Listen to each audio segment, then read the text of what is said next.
Salam sejahtera Malaysia. Denyut nadi suara rakyat terus bergema di channel ini.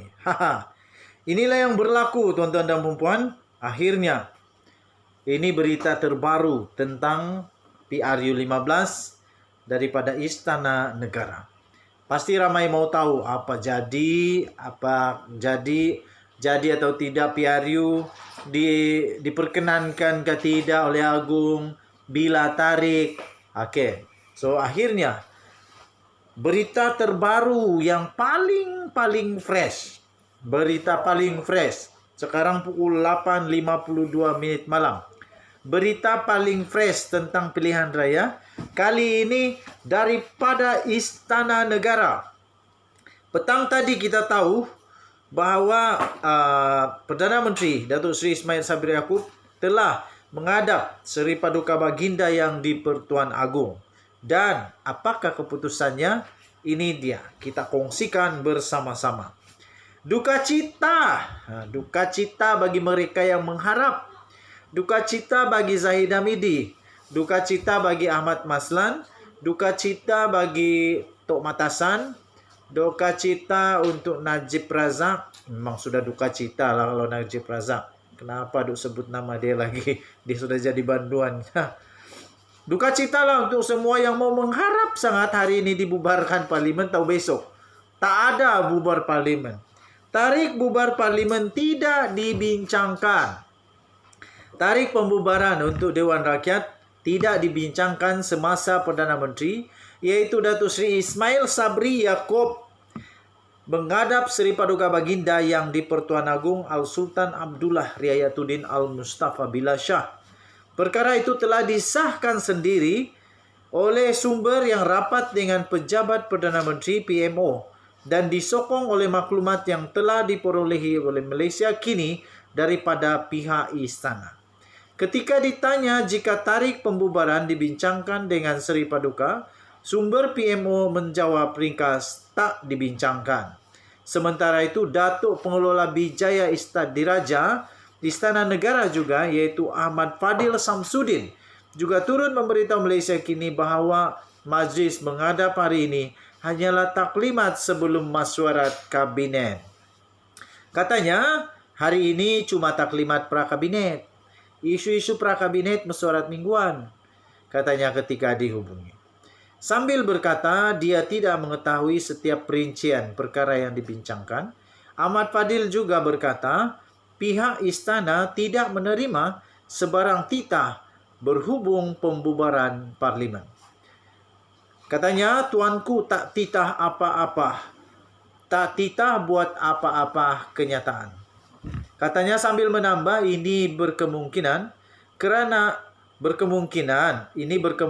bermakna kerajaan akan meneruskan pentadbirannya seperti biasa dan membentangkan bajet 2023 esok. Sementara itu, laman Facebook Istana Negara juga turut memuatkan gambar-gambar pertemuan petang tadi. Kebawah Duli Yang Maha Mulia Seri Paduka Baginda yang di-Pertuan Agong berkenan menerima Yang Amat Berhormat Perdana Menteri Malaysia Datuk Seri Ismail Sabri Yaakob untuk mesyuarat pra-kabinet di Istana Negara hari ini. Mesyuarat pra-kabinet adalah antara aktiviti mingguan atau rutin utama Seri Paduka Baginda untuk berbincang dan bertukar pendapat bersama Yang Amat Berhormat Perdana Menteri berkenaan urusan dan isu-isu berkaitan kerajaan. Tuan-tuan dan puan-puan yang dihormati sekalian, spekulasi bertiup kencang bahawa Perdana Menteri akan membubarkan parlimen sebelum bajet dibentangkan. Besok tu bajet. Jadi maksudnya tak adalah.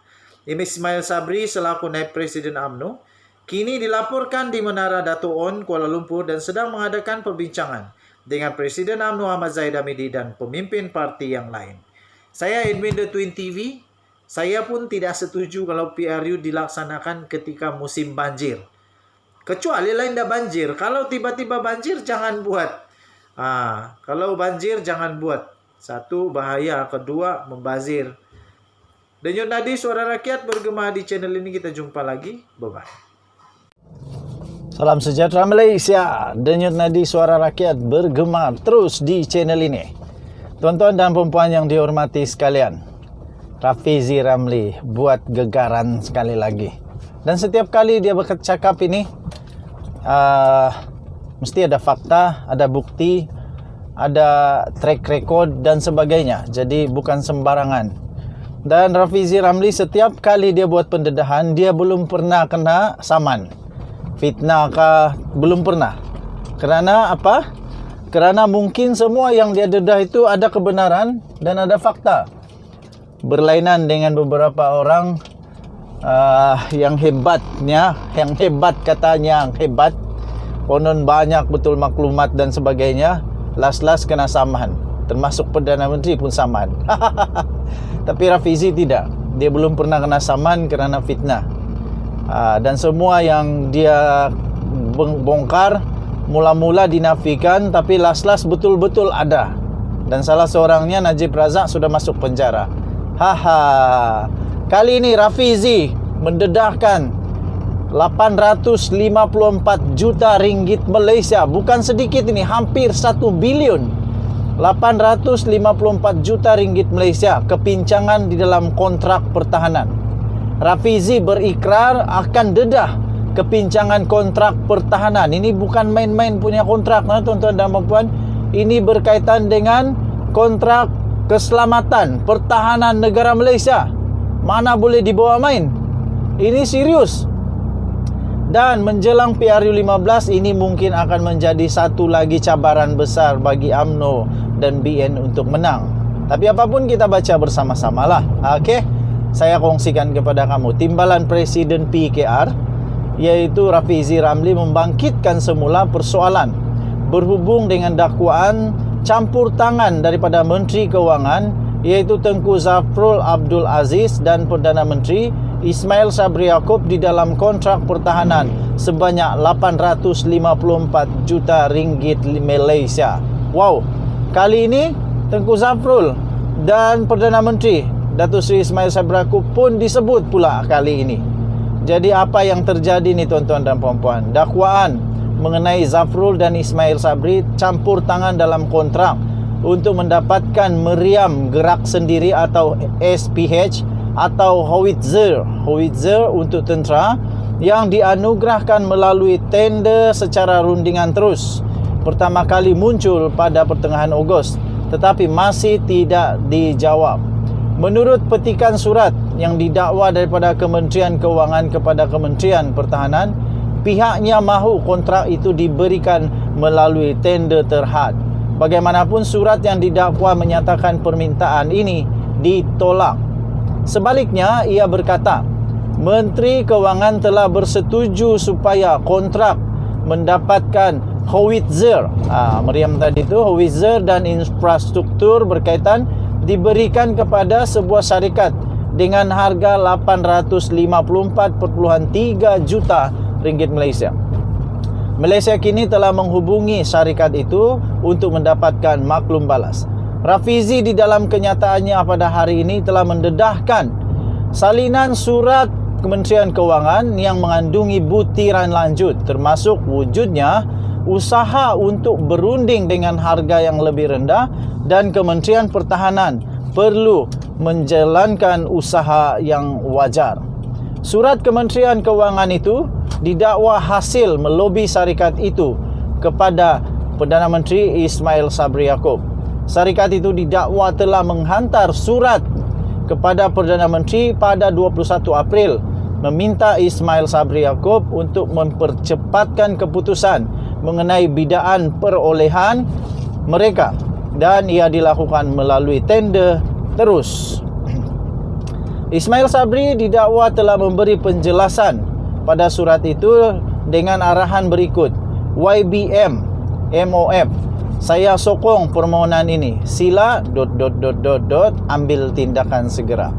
Rafizi dalam kenyataannya juga pada hari ini turut mendedahkan Kementerian Pertahanan kemudiannya menghantar surat kepada syarikat itu pada 25 Julai meminta mereka untuk mengemukakan tawaran tender selewat-lewatnya 15 Ogos. Semakan daripada Malaysia kini mendapati syarikat itu telah menjalin kerjasama dengan 3 syarikat pertahanan dari Turkiye. Howitzer yang didakwa dicadangkan untuk perolehan oleh syarikat itu adalah reka bentuk Turki.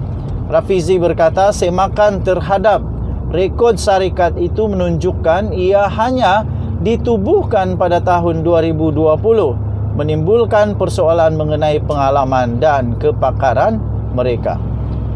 Katanya dalam kenyataan itu, siapa di belakang syarikat yang tiada pengalaman ini, yang sehingga Perdana Menteri sendiri yang memberi arahan agar tender dianugerahkan secara rundingan terus? Soalnya, itu persoalannya tuan-tuan dan puan yang perlu dijawab oleh orang-orang yang berkenaan. Tambahnya lagi dalam kenyataan itu, kenapa kerajaan UMNO PAS Bersatu terus menggadaikan kepentingan pertahanan negara dan kebajikan askar dengan memperjudikan sistem persenjataan di tangan syarikat-syarikat yang tidak ada pengalaman dan rekod? Soalnya, dia berikrar, Rafizi berikrar untuk mendedahkan lebih lanjut lagi mengenai projek bernilai 854 juta ringgit Malaysia ini setiap minggu mulai daripada sekarang. Wow, ini cabaran besar. Malaysia kini sudah pun menghubungi Kementerian Pertahanan dan pejabat Perdana Menteri untuk respons. Okey. So, kita nantikan apa pula perkembangan seterusnya mengenai perkara ini. Projek LCS kah, LSC kah? Masih lagi hangat. Timbul lagi satu lagi. Ini pun hangat juga. Bukan sikit ni, 854 juta ringgit Malaysia, hampir 1 bilion tuan-tuan dan puan-puan. Jadi yang sebenarnya Rafizi persoalkan di sini ialah kenapa kontrak rundingan terus itu diadakan, diberikan kepada satu syarikat yang tidak ada pengalaman. Bukan tidak ada pengalaman, tapi kurang pengalaman. Pada hemat saya, kurang pengalaman sebab baru ditubuhkan tahun 2020. Tahun 2020 baru ditubuhkan. Jadi sekarang belum sampai pun 2 tahun. Belum sampai pun 2 tahun. Jadi mungkin pasal itulah Rafizi ingin individu ataupun orang-orang yang berkenaan, kementerian-kementerian yang berkenaan memberikan jawapan yang jujur tentang perkara ini. Okey, sekali lagi jangan main-main dengan pertahanan negara. Ini bahaya ini. Ini kedaulatan negara, ini kedaulatan, keselamatan negara kita. Jadi harap-harap PM dapat jawab. Lepas tu Kementerian Kewangan melalui menterinya, Menteri Kewangan iaitu Tengku Zafrul, harap-harap dapatlah jawab perkara ini.